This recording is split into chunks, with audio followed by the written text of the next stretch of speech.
Putting Eve on, again, literally and figuratively, has been so much fun. And I think this Eve 2.0 is much more dramatic. Like, her makeup is like really doll, and the hair, I mean, it's like a doll come to life. Whereas when I look at the original, I kind of look like myself. But here I feel like there's this exaggeration, and I think people are going to get a kick out of the eye candy of Eve. And in terms of being her, that was just like getting on that bicycle 19 years later. And I just feel like her. And sometimes I'm actually channeling my son. So certain things when she's like, oh, like my son's 2.5 years old, and I'm just really being him, and it's Eve. That's fun.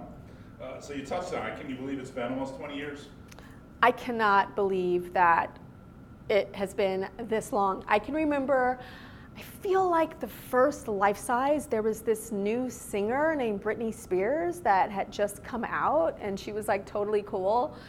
So it's been a while, and it feels so good to be back. So the $64,000. Oh, but I do have to say that I think Eve preserved really well over almost 20 years, right? Like, it don't crack, if you know what I'm saying.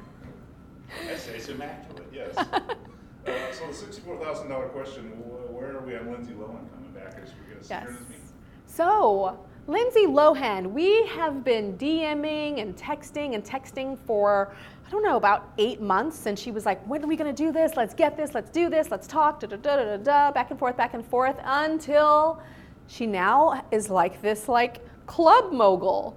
And she's filming a new television show about her club in Greece and can't be here.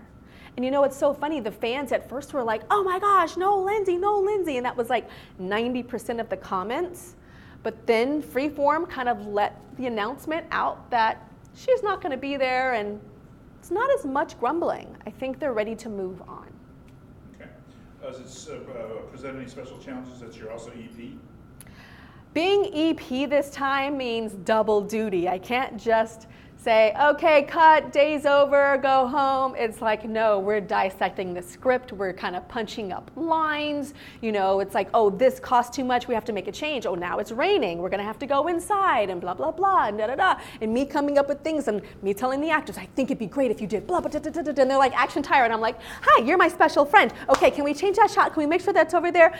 Eve never says no to learning. Okay, can we learn a little something right now about this mistake that we just made on that last shot? I mean, it is like, whoop, whoop, whoop, whoop, whoop, whoop. But I can handle it. Okay. Long answer to a short question. What's it like having Francia on the project? Oh my gosh, Francia is like my little sister. Like, we had such wonderful time to bond before we started shooting, and I took her to a spa and treated her to a spa day here in Atlanta, and we got very intimate. I mean, we were in the jacuzzi, and I forgot my swimsuit, and so it was like, we really getting to know each other, girl.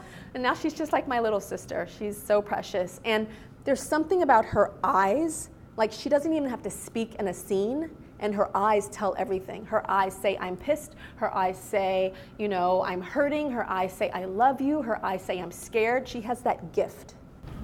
My character, Grace, I guess could be seen as a wild child, but the way that I see her is someone that's just been through a lot of pain in her life, and she doesn't really, being a wild child or partying and drinking, that's her way of masking her pain, like everything is okay.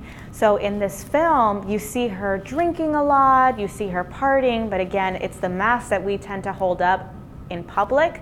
But when you see her on her own, or as you get to know her with Eve, it's like her arm gets a little tired and her mask drops, and you almost get to know her a little bit, but she's also getting to know herself again. And it's like she feels exposed and exploited because she goes, I don't remember this version of myself. So you see a lot of growing pains in Grace. Do you relate to Grace?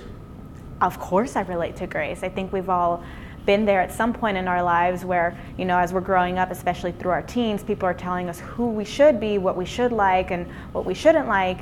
And then at one point you go, I feel crazy. I don't know if I can keep this mask up anymore.